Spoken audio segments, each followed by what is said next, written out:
നോക്കി നോക്കി വേച്ചാലി ചൊടുകരും നോക്കി നോക്കി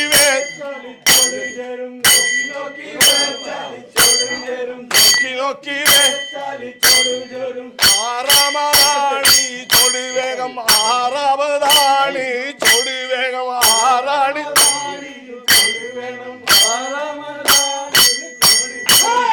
ചോടുവേ ചിറ്റുടുപ്പിച്ചാലി ഈ ചോടുവേ ചിറ്റുടുപ്പിച്ചാലി ഈ ചോടുവേ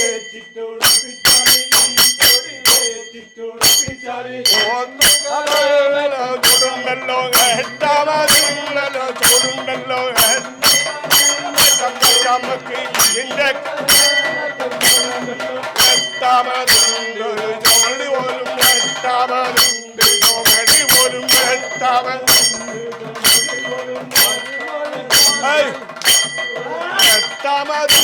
ചോമണി വരുമൊഴി കാക്കാലി വക്കമ്മക്ക് വരുമൊഴി കാക്കാലി വക്കമ്മക്ക് വരും കാക്കാലി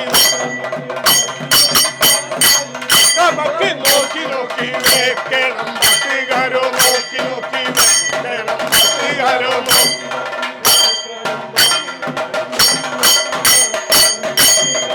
ഒരു സലാടിക്കറി കൈതപ്പറ് ഒരു സലാടിക്കറി കൈതപ്പറ്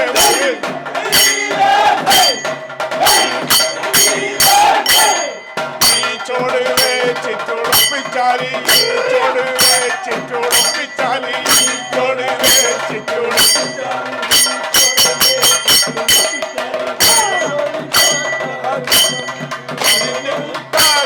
വക്കമക്ക്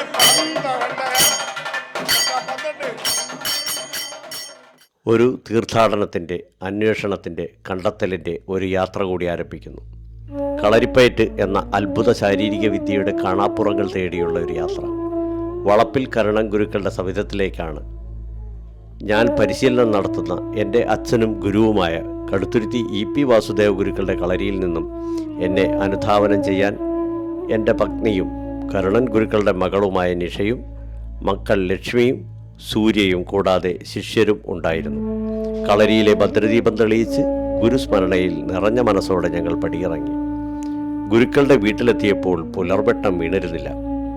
എങ്കിലും ഞങ്ങളെ കാത്ത് വളപ്പിൽ കരുണൻ ഗുരുക്കൾ എന്ന ഗുരുശ്രേഷ്ഠൻ കോലായിലുണ്ടായിരുന്നു.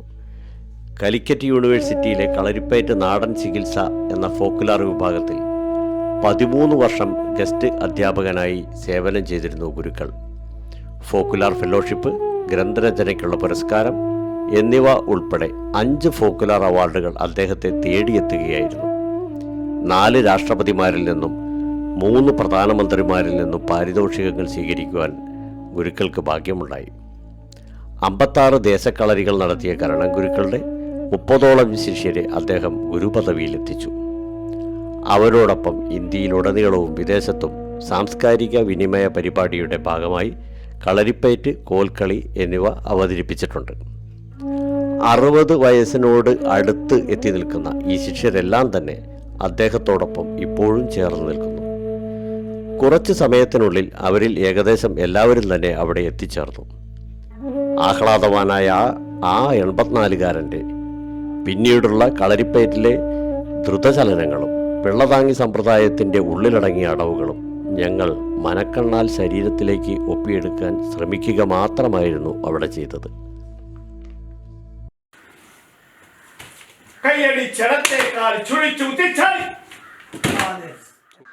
വടകര പ്രദേശത്തുള്ള കടത്തനാട് എന്നറിയപ്പെട്ടിരുന്ന സ്ഥലത്തെ പ്രശസ്തരായ യോദ്ധാക്കളായ ആരോമൽ ചേകവരും ഉദയനനും ഒക്കെ പരിശീലിച്ചിരുന്നു എന്ന് വിശ്വസിക്കപ്പെടുന്ന പിള്ളതാങ്ങി സമ്പ്രദായം അഥവാ കൈകുത്തിപ്പയറ്റ്.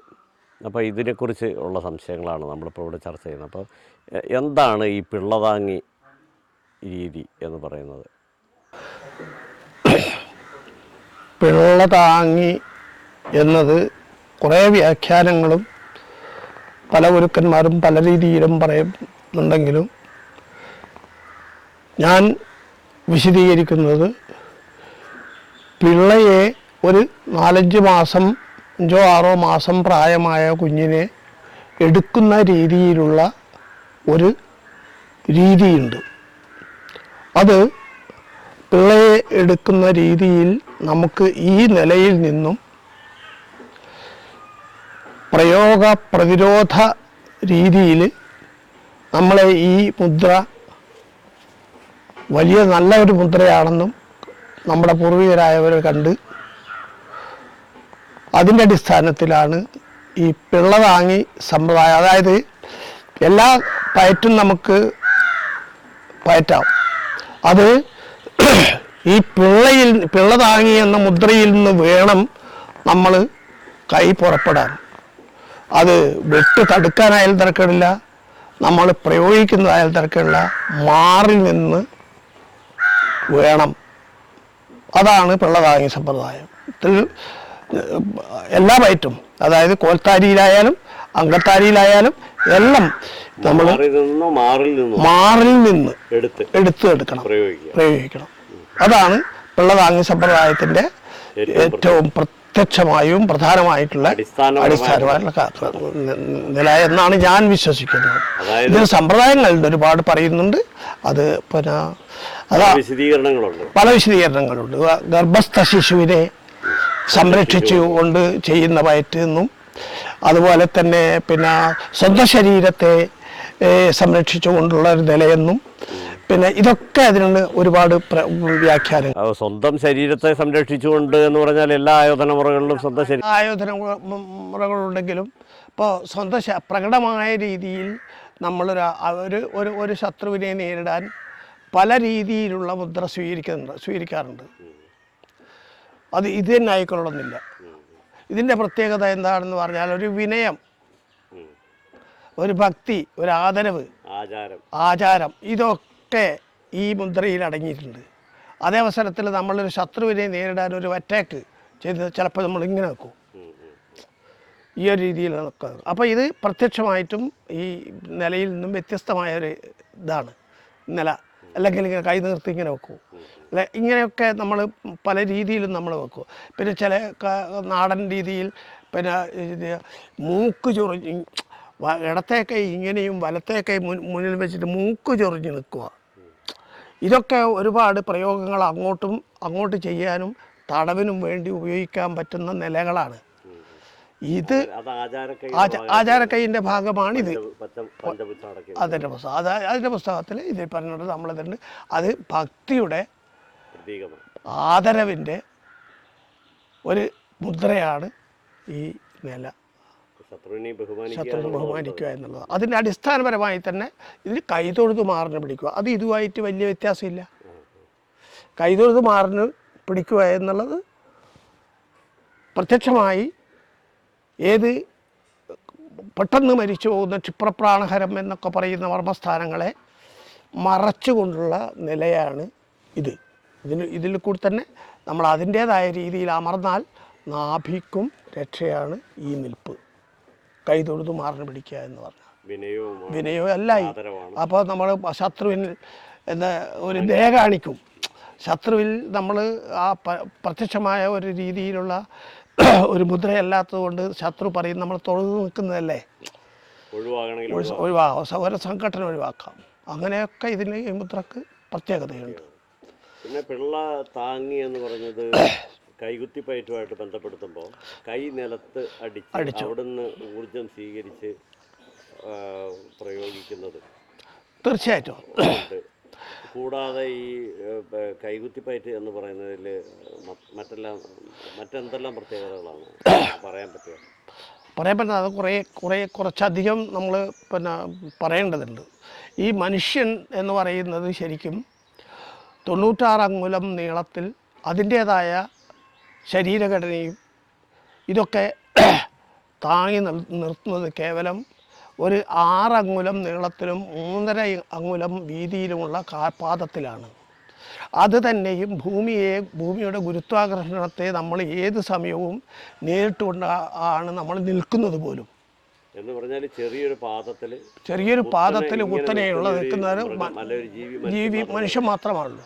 അതേ അവസരത്തിൽ മറ്റ് മൃഗങ്ങൾ എന്ന് പറയുമ്പോൾ ഈ ഗുരുത്വാകർഷണത്തെ കേവലമാക്കി വളരെ ചെറുതാക്കി കാണിക്കാനുള്ള കൈയും കൂടി നിലത്ത് സ്പർശിച്ചുകൊണ്ടുള്ള നിലയാണ് ഈ മൃഗങ്ങൾക്ക്, മറ്റു ജീവികൾക്ക്, മൃഗങ്ങൾക്കൊക്കെ ഉള്ളത്. അപ്പം അതുപോലെ കൈയിൻ്റെയും സ്വാധീനം ഈ ആകർഷണത്തെ ഭേദിക്കാൻ നമ്മൾ ഭൂമിയോട് ഒത്തിക്കൊണ്ട് അതിനെ നേരിടാൻ എളുപ്പവും ഏത് രീതിയിലുള്ള വീഴ്ചയായാലും ഈ വടിവിൽ ശരിക്കും പറഞ്ഞിട്ട് വീഴണമെന്നുള്ള ഏറ്റവും കഠിനമായ രീതിയിലുള്ള വ്യാഖ്യാനവും ഇതിൽ പറയുന്നുണ്ട്. ഏത് രീതിയിൽ വന്നാലും നമ്മൾ ഉദാഹരണം ഒരു പൂച്ചയെ എടുത്ത് ചാടിയാൽ ആ പൂച്ച ശരിക്കും പറഞ്ഞാൽ 4 കാലിലാണ് അധികവും വന്ന് വീഴുക. അത് അതിൻ്റെ സ്വതസിദ്ധമായ അതിൻ്റെ ജന്മനാ കിട്ടിയ വാസനയാണത്.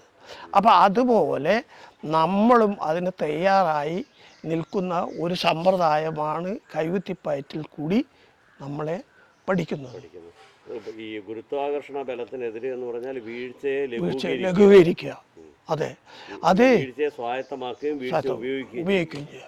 അത് പിന്നെ കുറച്ചും കൂടി അതിൻ്റെ പിന്നെ ഒരു വ്യാഖ്യാനം പറയുകയാണെങ്കിൽ വീഴ്ച എന്നത് വീഴുന്നത് അതൊരു വലിയ നാണക്കേടായിട്ട് കാണുന്ന ഒരു സമൂഹമാണ് നമ്മ ചുറ്റുമുള്ളത് എന്നുള്ള ഒരു ധാരണ നമുക്കെല്ലാവർക്കും ഉണ്ട്. ആ വീഴ്ച വാസ്തവത്തിൽ തന്നെ സംരക്ഷിക്കാനാണ് ഉപയോഗിക്കുക എന്നത് ഈ കൈകുത്തിപ്പയറ്റ അഭ്യാസിക്ക് സ്വാഭാവികമായും അവരിൽ വന്നുചേരുന്നു. വീഴ്ച അതിനാണ്, വീഴ്ച സ്വയം രക്ഷക്കാണ്, വീഴ്ച താൻ ഉപയോഗിക്കും. അതാണ് ഇതിൻ്റെ പ്രത്യേകത. ഇപ്പോൾ ഉദാഹരണത്തിന് ഇപ്പോൾ നമ്മൾ ഒരു പിന്നെ ബൈക്കിൽ നിന്നോ മറ്റോ വല്ല ഉയരത്തിൽ നിന്നോ വീണ് നമ്മുടെ ഭാഗ്യത്തിന് നമ്മൾ കാലിലാണ് നമ്മൾ എത്തിയതെങ്കിലും വീഴും എന്ന് തീരുമാനിച്ചിട്ടുണ്ടെങ്കിൽ അവിടെ വീണിരിക്കണം. അത് ഈ കൈകുത്തിപ്പയറ്റ് ശീലിച്ചാൽ അവനറിയാം അവിടെ വീഴണമെന്ന്. വീഴും കൈകുത്തി തന്നെ. അതേവസരം കൈ കുത്താതെ വീഴാതെ വല്ലാണ്ട് പിടിച്ചു നിൽക്കുമ്പോൾ പിന്നീട് ഇവൻ്റെ നിയന്ത്രണത്തിലല്ലാത്ത വീഴ്ചയാണ് പിന്നെ സംഭവിക്കുന്നത്. അത് തലയൊക്കെ അടിച്ച് മാരകമായ പരിക്കേൽക്കാനും മറ്റേതിനും സാധ്യത ഒരുപാടാണ്. അപ്പോൾ ഈ കൈകുത്തി പരിശീലിച്ചവന് വീഴ്ച എന്നത് ഒരു പ്രശ്നമല്ല. ആര് കണ്ടാലും എന്ത് കണ്ടാലും എനിക്ക് നാണക്കേടില്ല, എൻ്റെ സ്വയരക്ഷക്കാണെന്നുള്ള ബോധം ഇവനുണ്ടാവും. അതിൻ്റെ അടിസ്ഥാനത്തിൽ ഇവൻ്റെ എല്ലാ വീഴ്ചക്കും ഒരു നിയന്ത്രണം ഉണ്ടാവും എന്നർത്ഥം. അപ്പോൾ ആ അശ്വവടിവ് എന്ന് പറയുന്നത് അറപ്പക്കൈ സമ്പ്രദായത്തിലും ഉണ്ടെങ്കിലും ഇതിൽ ഊന്നൽ കൊടുക്കുന്നില്ല. ഈ വീഴ്ചക്കും മറ്റേ ഇതൊന്നും പിന്നെ ഈ അറപ്പക്കൈ ചിട്ടപ്പെടുത്തിയിരിക്കുന്നത് കാൽപ്രയോഗത്തിനാണ് അധികവും നമ്മൾ പഠിപ്പിക്കുന്നത് തന്നെ. അറപ്പക്കൈയിൽ കാൽപ്രയോഗത്തിനും മറ്റ് മെയ്സ്വാധീനത്തിനുള്ള മറ്റ് പലതും ഉണ്ടെങ്കിലും ഇത് മുന്നിൽ കണ്ടുകൊണ്ട് അല്ല അതിൻ്റെ പ്രാക്ടിക്കലായി ഇത്. പക്ഷേ ഇതാണ് ഇതിൻ്റെ മുൻകാതലായിട്ട് നമ്മൾ കാണുന്നത്. പക്ഷേ എന്നിട്ട് നമ്മൾ ഈ കൈയും കാലും പല രീതിയിലുള്ള ചലനങ്ങൾ മൂലം ഒരുപാട് പ്രയോഗങ്ങൾ, മാരകമായ പ്രയോഗങ്ങൾ അടങ്ങിയിട്ടുള്ള ഒരു വലിയ എന്താ പറയുക, നമ്മളെ കേരളത്തിന് കളരിപ്പയറ്റ് ഒരു വലിയ മുഖമുദ്രയാണെങ്കിലും വിശേഷാൽ മുതൽക്കൂട്ടാണ് ഈ കൈകുത്തിപ്പയറ്റ്, കളരിപ്പയറ്റിലെ. അത് ഇന്ന് പല ഗുരുക്കന്മാർക്കും പല പ്രദേശങ്ങളിലും പല ദേശങ്ങളിലുള്ള ആളുകൾക്ക് വേണ്ടത്ര ഇതിൻ്റെ ബോധം അത്രത്തോളം പ്രാധാന്യം അത്രത്തോളം ഇല്ലാത്തത് കൊണ്ടാണെന്ന് ഞങ്ങൾ വിശ്വസിക്കുന്നു. ഞങ്ങൾ ഇവിടെയുള്ള കടത്തനാട്ടിലുള്ള ഗുരുക്കന്മാർ അധികവും ഒരു ശത്രുവിനെ നേരിടാൻ ഇതിനകത്തുള്ള പ്രയോഗമാണ് ഏറ്റവും നല്ല പ്രയോഗമാണെന്ന് വിശ്വസിക്കുന്നു. അതെന്തുകൊണ്ട് പുറത്തോട്ട് പോകാതിരുന്നത്? അതിന് ഉത്തരം കണ്ടെത്തേണ്ടത് ഒരു എന്താ പറയുക, ഒരു അന്വേഷണ ത്വര ഉള്ള ഇത് വേണ്ട വരും.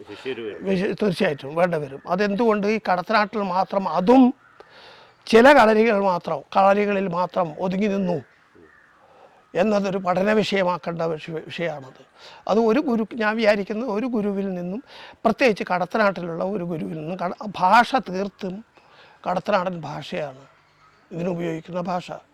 അപ്പോൾ അത് കടത്തനാട്ടിലുള്ള ഒരു ഉൽപ്പതിഷ്ണുവായി ചിന്തിക്കുന്ന ഒരു ഗുരുനാഥനിൽ നിന്നോ അല്ലെങ്കിൽ ഗുരുക്കന്മാരിൽ നിന്നും, ഒരു കൂട്ടം ഗുരുക്കന്മാരിൽ നിന്നും ഇത് സ്വായത്തമാക്കി പഠിച്ച് എന്നതിന് ശേഷം തൻ്റെ ശിഷ്യർക്ക് മാത്രം കൊടുത്തു. തൻ്റെ ശിഷ്യന്മാർക്ക് മാത്രം പഠിപ്പിച്ചു കൊടുക്കുന്ന ഒരു രീതി രീതി അവലംബിച്ചു. അതുകൊണ്ടാണ് എല്ലാ കടത്തനാട്ടിൽ തന്നെ എല്ലാ കളരികളിലും ഇതില്ലാത്തത്. അവരുടെ ശിഷ്യ പരമ്പരയിൽപ്പെടുന്ന ആ കുട്ടികൾക്ക് മാത്രം ആ കളരിയിൽ ഒതുങ്ങുന്ന രീതിയിലായിപ്പോയി ഇതിൻ്റെ പ്രവർത്തന രീതി. അത് കേരളത്തിലാകെ നൽകാൻ സാധിച്ചില്ല. ശരി, ഇതിൻ്റെ മുഖക്കെട്ടായിട്ട് പറയുന്ന കൈതൊഴുതുമാറിന് പിടിച്ച് വലച്ചവിട്ടി വലവാകന്തിരി തൊഴുതമർന്ന് എന്ന് പറഞ്ഞ് തുടങ്ങുന്ന അവിടെ നമുക്ക് ചില പ്രയോഗ സാധ്യതകൾ കാണുന്നുണ്ട്. അങ്ങനെ 2 മുഖക്കെട്ടാണ് പ്രധാനമായിട്ട് കാണുന്നത് അല്ലേ? അതിന് ചെറിയ വ്യത്യാസമുള്ളൂ.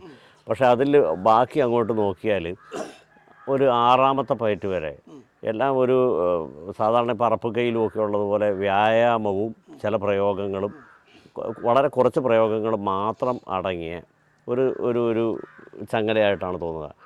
ഉദാഹരണം കൈ തച്ച് നടന്ന് വലത്ത്, നടന്നിടത്ത് വാങ്ങി വലിഞ്ഞ് എന്ന് പറയുന്നതൊരു വ്യായാമമായിട്ടോ, അതല്ലെങ്കിൽ ഈ പറഞ്ഞ പോലെ വീഴ്ചയെ സാധൂകരിക്കുന്ന ഒരു നിലയായിട്ടോ ഒക്കെ ഇതിപ്പോൾ അശ്വവടിവിൽ നിന്ന് അടുത്തത് നമുക്ക് വേണമെങ്കിൽ മത്സ്യവടിവിലേക്ക് താഴാം എന്നുള്ളത് ഈ വാങ്ങി വലിഞ്ഞ് എന്നുള്ളതിനെ ന്യായീകരിക്കാം.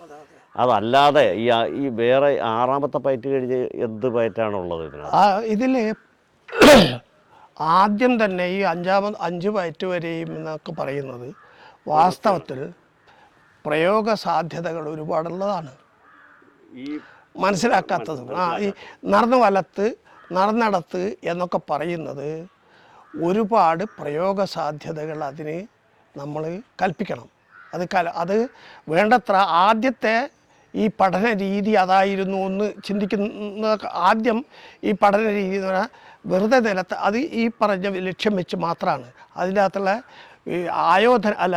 പ്രായോഗിക ബുദ്ധി ഉപയോഗിക്കാത്ത രീതിയിലാണ് അന്നത്തെ പഠിപ്പ് ഈ കൈകുത്തിപ്പയറ്റിൻ്റെ വ്യായാമ മുറ മാത്രം ഉദ്ദേശിച്ചിട്ട് കൈതച്ച് നടന്ന് കുത്തി നടന്ന് വലത്ത്, അതുപോലെ തന്നെ കൈതച്ച് നടന്ന് കൈയെടുത്ത് നോക്കി എന്നാ പോലും പറയാ, കുത്തി എന്ന് പറയില്ല, കൈയെടുത്ത് നോക്കി. ഓരോന്നിനും കൈ തച്ച് നടന്ന് വലത്ത്, കൈ തച്ച് നടന്നിടത്ത് കൈയെടുത്ത് നോക്കി, തച്ച് നടന്ന് വലത്ത് കൈയെടുത്ത് നോക്കി. ഈ കൈ എടുക്കുക കാലെടുക്കുക എന്നത് പ്രയോഗമാണ്. അവിടെ കുട്ടികളിൽ ഒരാക്രമണ വാസന ഉണ്ടാക്കണ്ട എന്ന് പണ്ടുള്ളവർ വിചാരിച്ചിട്ട് ഈ പറഞ്ഞ പ്രയോഗം പറയാത്ത പ്രയോഗത്തെ ഒളിപ്പിച്ച് വെച്ച് ഇതാക്കി കൈയെടുത്ത് നോക്കി എന്ന് പറഞ്ഞാൽ ഈ പ്രയോഗം തന്നെയാണ്. കൈ എടുത്ത് പ്രയോഗിക്കൽ തന്നെയാണ് എടുക്കുക എന്നത്. എടുക്കുക എന്ന് പറയുന്നത് നോക്കുക എന്ന് പറയുന്നത് പ്രയോഗം തന്നെയാണ്. അത് ആന്തരാർത്ഥം അതാണ്. അത് ഈ കുട്ടികളിൽ 7 വയസ്സുള്ള കുട്ടികളിൽ ഒരു അവൻ്റെ പ്രായത്തിലുള്ള കുട്ടികളെ ഇതുപോലെ ഒന്നും ചെയ്യാൻ പാടില്ല, കുറച്ച് പ്രായം ഇതിനെപ്പറ്റി മനസ്സിലാക്കിയതിന് ശേഷം ചെയ്താൽ മതി എന്നൊക്കെ മനസ്സിൽ കണ്ടായിരിക്കും ആ കൈയെടുത്ത് നോക്കലും ഇതുപോലെയുള്ള പ്രയോഗങ്ങളും പറയാതിരുന്നത്. വാസ്തവത്തിൽ പ്രയോഗമാണത്. അത് കൈയിൻ്റെ റിസ്റ്റിൻ്റെ സ്വാധീനം, ഈ കുടഞ്ഞു കുത്തലിൻ്റെ പ്രാധാന്യം, ആദ്യത്തെ കൈ നില ഇതായിരുന്നു, നടന്നു വലത്ത് നടന്നിടത്ത് ഇങ്ങനെ പറയും. ഇത് നമ്മൾ ഇതൊക്കെ മനസ്സിലാക്കിയതിൻ്റെ അടിസ്ഥാനത്തിലാണ് നമ്മളിപ്പോൾ ഇതിനെ നമ്മൾ കാണുന്നതും അതിൻ്റെ അടിസ്ഥാനത്തിലാണ് ഇപ്പോൾ പരിശീലിപ്പിക്കുന്നതും. ഇത് ഇഷ്ടമുള്ള ആളുകൾ എൻ്റെ കളരികളിൽ ഞാൻ പരിശീലിപ്പിക്കുന്നുണ്ട് എല്ലാവരും. അത് കൈ ഇങ്ങനെ തക്കണമെന്നും അതുപോലെ ഇങ്ങനെ എടുത്ത് ഇടിക്കണമെന്നും മാറ്റം വന്നു. ഇതിൻ്റെ മാറ്റം എന്ന് പറഞ്ഞാൽ ഇത് ഒരു നേരത്തെ പറഞ്ഞ ഒരു ഭക്തിയുടെ നിലയാണ്. ഈ പിടി ഭക്തിയുടെ നിലയുണ്ടെങ്കിൽ അത് ആദ്യം പിടിച്ചതിൽ നിന്നും വളരെ വ്യത്യസ്തമായിട്ട് പ്രയോഗത്തിന് ശക്തി കൂട്ടുന്നതാണ് ഇത്. പ്രയോഗത്തിന് മാത്രം ഇത് കുട്ടികൾ കാണൂല ഒരിക്കലും. ഇതിങ്ങനെ കൈയെടുത്ത് രണ്ടായിട്ട് സ്ലിപ്പ് ചെയ്യുന്നുണ്ട്. അപ്പം ഇതാകുമ്പോൾ കൂട്ടായിട്ട് ഒരു രീതിയിലുള്ള ഇല്ല. അതേ അവസരത്തിൽ ഈ നില ഏതു രീതിയിലായുള്ള പ്രയോഗങ്ങളെയും നമ്മൾക്ക് നേരിടാനും പ്രയോഗിക്കാനും കഴിയുന്ന ഒരു നിലയാണിത്. അതിൻ്റെ അടിസ്ഥാനത്തിലാണ് പിള്ളതാങ്ങി എന്ന രീതിയിൽ നമ്മൾ ആ മുദ്ര എപ്പോഴും സ്വീകരിച്ചിരിക്കണം. ശരി, അപ്പോൾ 2 ചോദ്യം കൂടെ. അതായത് ഇപ്പോൾ ഈ പറഞ്ഞതിൽ ഒന്നുകൂടെ ഈ ചോദ്യം ആവർത്തിക്കുക. 6 പയറ്റ് വരെയുള്ളത് വെറും ആവർത്തനമല്ലേ? ആവർത്തനമല്ല. ആവർത്തനം എന്ന് പറഞ്ഞാൽ ശരിയാണ്, ബാക്കി എല്ലാ ഫൈറ്റുകളും അങ്ങനെയാണെങ്കിൽ നോക്കിയാൽ വ്യത്യസ്തമായിട്ട് എല്ലാം വ്യത്യസ്തമായിട്ട് ഇപ്പോൾ അറപ്പക്കൈ, ചാടിക്കെട്ടലില്ലാത്ത അറപ്പക്കൈ ഉണ്ടോ? അപ്പോൾ ആവർത്തനത്തിന് പ്രാധാന്യമുണ്ടെന്ന് അർത്ഥം. പ്രാധാന്യമുണ്ട്. ചാടിക്കെട്ടലിൻ്റെ പ്രാധാന്യം അത് ഈ ഒരുപാട് പ്രാവശ്യം ആവർത്തനം ചെയ്യുന്നത് കൊണ്ടുള്ള പ്രയോജനം അതിൻ്റെ അകത്തുണ്ട് എന്നുള്ളതുകൊണ്ടാണ്. മാത്രമല്ല എന്തൊക്കെയാണോ ആവർത്തിക്കുന്നത് അത് ആവർത്തിച്ച് ചെയ്യണമെന്ന് തന്നെയാണ് അതിൻ്റെ അർത്ഥം ഉദ്ദേശിച്ചത്. അത് ഇപ്പോൾ ചാടി വീഴുന്നു, ഞാൻ കൊടുക്കുന്ന വ്യാഖ്യാനം ഇപ്പോൾ ചാടിക്കെട്ടി എന്ന് പറയുമ്പോൾ സ്വയം രക്ഷ എന്നുള്ള രീതിയിൽ എൻ്റെ വ്യാഖ്യാനം അതല്ല. എൻ്റെ വ്യാഖ്യാനം ഒരു 7-ാം വയസ്സിലുള്ള ഒരു കുട്ടി ചാടിക്കെട്ടലിന് ഇടത്ത് ചവിട്ടി ഈ വലത്തും വന്ന് എന്നിട്ട് ഇങ്ങനെ ചൊറഞ്ഞു വീണെന്ന ചാടിക്കെട്ടൽ. അത് അങ്ങനെയുള്ള ഒരു വീഴ്ച വന്നാലും ഈ കുട്ടി നിലയിൽ വന്ന് നിൽക്കാനുള്ള പ്രേരണയാണ്. അത് ആദ്യം തന്നെ എത്ര ചെറിയ കുട്ടിയായാലും കാല് പിളഞ്ഞു പോയാലും നിലത്തെത്തുമ്പോഴേക്ക് 2 ചുവടിലും നിലനിൽക്കണം. ആ കുട്ടിയുടെ സംരക്ഷണം അത്. അപ്പോൾ അത് ഒരു പയറ്റിൽ ഒരുപാട് പ്രാവശ്യം ചെയ്യുന്നതോടുകൂടി പിന്നെ ഇവന് അത്രയധികം സ്വായത്തമാക്കിയ ഏത് ഉയരത്തിൽ വരുന്നത് ഇവൻ ഈ നിലയിൽ വന്ന് വീഴും. അതിൻ്റെ അടിസ്ഥാനത്തിലുള്ള ഒരുപാട് കാര്യങ്ങൾ അതിനുണ്ട്. പക്ഷേ അതേ അവസരത്തിൽ ചാടി വീഴുന്നത് ഗജവടിവിലായിരിക്കും, വലത്തിയാവട്ടെ. അപ്പോൾ അതിന് വടിവുകൾക്കും ഒരുപാട് പ്രാവശ്യം ചെയ്യേണ്ടി വരുന്നു, വലിയ പ്രാധാന്യമുണ്ട്. അപ്പോൾ അത് ഒരുപാട് പ്രാവശ്യം ആവർത്തനത്തിന് പണ്ടുള്ളവർ കണ്ട ഒരു മാർഗമാണത്. അതുകൊണ്ടായിരിക്കും ഈ വായ്ത്താരി പ്രകാരം ഈ ആവർത്തനമുള്ള സാധനം 1 മുതൽ 12 വരെയും ചിട്ടപ്പെടുത്തിയിരിക്കുന്നത്. കാരണം അവൻ ചെയ്തുകൊള്ളും, ചെയ്താലേ ഇതാവും എന്നുള്ള ധാരണ അവനുണ്ടാവും. അപ്പോൾ ഈ ഒരു ഉദാഹരണം പറഞ്ഞാൽ 6 പയറ്റുണ്ടെങ്കിൽ അല്ലെങ്കിൽ ഒരു പയറ്റിൽ 6 അറപ്പുണ്ടെങ്കിൽ ആ 6 അറപ്പും ചെയ്ത് തീർക്കണമെന്ന് നിർബന്ധ ബുദ്ധിയോടെ ചെയ്ത് തീർക്കുമല്ലോ. അതാണ് ഇതിൻ്റെ ഉദ്ദേശം. അതാണ് ഇതിൻ്റെ അകത്തുള്ള പ്രധാനം. ഇത് വളരെ കൈകുത്തിപ്പയറ്റിനെ സംബന്ധിച്ചിടത്തോളം അറപ്പക്കൈയും മറ്റേ വട്ടയം തിരിപ്പിനുള്ള സമ്പ്രദായം അത് ഒരുപാട് അധ്വാനപ്രദമാണിത്. കൈകുത്തിപ്പയറ്റ് സ്റ്റാമിന ഒരുപാട് വല്ലാണ്ട് ആയാസമുള്ള ഒരു പയറ്റാണിത്. അങ്ങോട്ട് വല്ലാണ്ട് സ്റ്റാമിന വേണം. അത് ഒരു തളരാൻ പാടില്ല. ഇവൻ ഏത് രീതിയിലായാലും അങ്ങോട്ട് ചെയ്തിരിക്കണം. അത് ആ ഒരു രീതിയിലുള്ള ഒരു കാഴ്ചപ്പാട് ഇതിനുണ്ട് എന്നാണ് എനിക്ക് തോന്നുന്നത്. അത്യാവശ്യമാണ്. അതാണ് ഉദ്ദേശിക്കുന്നത്. അതൊരുപാട് പ്രാവശ്യം ഈ പറയുന്ന മാതിരി ഇപ്പം ചെറിയ വ്യത്യാസങ്ങളെ 1, 2, 3 ഇപ്പോൾ 1, 2ൽ നിന്നും വ്യത്യാസം. 1 വെറും നടപ്പ്, രണ്ടാമത്തത് കൈയടിച്ച് കൈവീതിരുത്തി നടന്ന് വലത്ത് കൈയടിച്ച് കൈവീതിരുത്തി. അത് ഒരു 6 12 ചൂടാണ് വരിക. അത് ചെയ്ത് പിന്നീട് വരുന്നത് നടന്ന് വലത്ത് കൈവീതിരുത്തി നൂറിങ്ങോട്ട് പകർന്നു വലിഞ്ഞെന്നും പറഞ്ഞിട്ട് പിന്നെയും കൈയടിച്ച് കൈവീതിരുത്തി നടന്ന് 2 നടന്നും പറഞ്ഞിട്ട് അങ്ങനെയാണ്. പിന്നെ അതിന് വരുന്നത് ഇടത്തേക്കാൾ ചുഴിച്ച് വെച്ച് തുള്ളി വലിഞ്ഞിടത്ത് പിന്നെ ഇടത്തും വേണം അതുപോലെ ചെയ്യാൻ. അതാണ് അതിൻ്റെ പ്രത്യേകത. പിന്നെ ഇടത്തേനേക്കാളിൻ്റെ ഉള്ള പറയുക നടന്നിടത്ത് കൈയടിച്ച് കൈവരുത്തി നൂറിങ്ങോട്ട് നടന്നിടത്ത് കൈയടിച്ചരി നടന്ന് 2 നടന്നിടത്ത് കൈയടിച്ച് അങ്ങനെയാണ് വരിക. അപ്പോൾ അങ്ങനെ ഞാൻ കാണുന്നത് അങ്ങനെയാണ്. അതിൻ്റെ ആവർത്തനം എന്ന് പറയുന്നത് നമുക്ക് തോന്നുമെങ്കിലും വലിയൊരു വ്യത്യാസം ഉണ്ടാവില്ല. പിന്നെ എത്രയാണ് കൈയടിച്ച് നടന്ന് വലത്ത് വാങ്ങി വലിഞ്ഞത്തെ ഇതെല്ലാം ഇതിൻ്റെ അകത്തടക്കം പ്രയോഗങ്ങൾ കൈയടിച്ച് നെഞ്ചിൽ പിടിച്ച് എത്ര വലിഞ്ഞു നിന്ന നിലക്കും അവിടെ നിന്ന് എടുത്തിട്ടൊരു പ്രയോഗം ചെയ്തിട്ട് വേണം കാല് പിന്നോട്ടെടുക്കാൻ. ഈ വലിഞ്ഞ നിലയ്ക്ക് കാലവിടെ വെച്ചിട്ട് അവിടുന്ന് ഒരു പ്രയോഗം ചെയ്യുക എന്നുള്ളത് അത്ര എളുപ്പമല്ലാത്ത കാര്യങ്ങൾ വലിഞ്ഞു നിന്ന രീതിയിൽ ചെയ്താൽ ഇവൻ സാധാരണ രീതിയിൽ ആ പ്രയോഗം ചെയ്താൽ അതിൻ്റെ 10 ഇരട്ടി ബലമായിരിക്കും. നിൽക്കുന്ന ഫൈറ്റിൽ നിന്ന് 10 ഇരട്ടി ബലമായിരിക്കും. അതാണ് ഇതിൻ്റെ ഉദ്ദേശം. അത്രയും ഡീപ്പായിട്ടുള്ള ഇതിൽ കൽപ്പിച്ചിട്ടുണ്ട്. വലിഞ്ഞു നിന്ന അവസ്ഥക്ക് അവിടെ നിന്ന് എടുത്ത് പ്രയോഗിക്കുക. എന്നിട്ടാണ് കാല് പിന്നിൽ വെക്കാവും. എന്നിട്ട് പിന്നെ എടുത്ത് കുത്തണം. അപ്പോൾ ഇത് ഒക്കെ മനസ്സിലാക്കുന്നത് പിന്നീട് വരുന്ന ഒതുക്കത്തിൽ അല്ലെങ്കിൽ വെറും കയ്യിൽ ഇവൻ എന്തൊക്കെ സാധ്യതകളുണ്ട് അതൊക്കെ ഇവൻ ചെയ്തിരിക്കണം. അതുപോലെ നടന്നു വലത്ത് പിന്നിലുള്ള കാലുകൊണ്ടാണ് നമ്മൾ ചവിട്ടുന്നത്.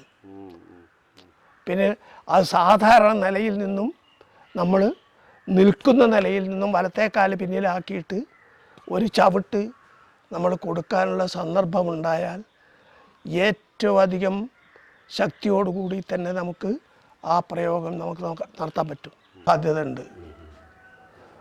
അപ്പോൾ എൻ്റെ കൈവശം ഒരുപാട് വിദ്യ ഉണ്ട്, ഒരുപാട് പഠിക്കാനുണ്ട് എന്ന് കുട്ടികളെ പ്രേരിപ്പിക്കാൻ, കുട്ടികളെ മനസ്സിനെ പ്രേരിപ്പിക്കാൻ, ബോധിപ്പിക്കാൻ എനിക്കിത് ആവശ്യമാണ്. അങ്ങനെ കീപ്പ് ചെയ്ത് വെച്ച് വെച്ചാണ് പല പ്രയോഗങ്ങളും നശിച്ചും പോയത്.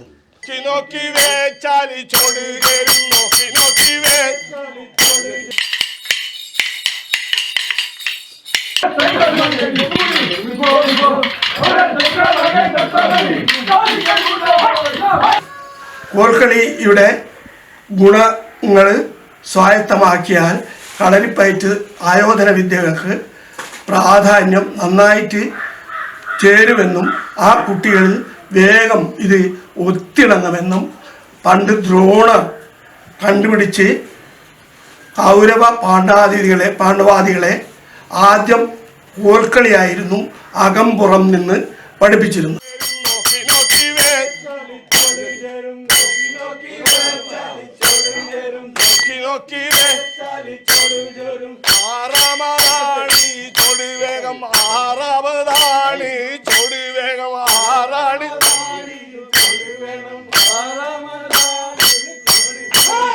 ചോടുവേ ചിറ്റുടുപ്പിച്ചാലി ചോടുവേ ചിറ്റുടുപ്പിച്ചാലി ചോടുവേ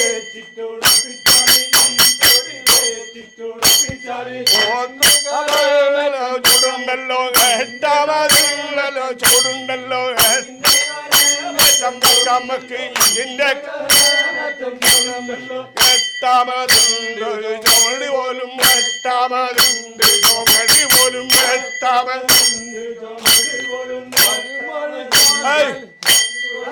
എട്ടാമതുണ്ട് ചോമന് വരുമൊഴി കാക്കാലി വെക്കമ്മക്ക് വരുമൊഴി കാക്കാലി വെക്കമ്മക്ക്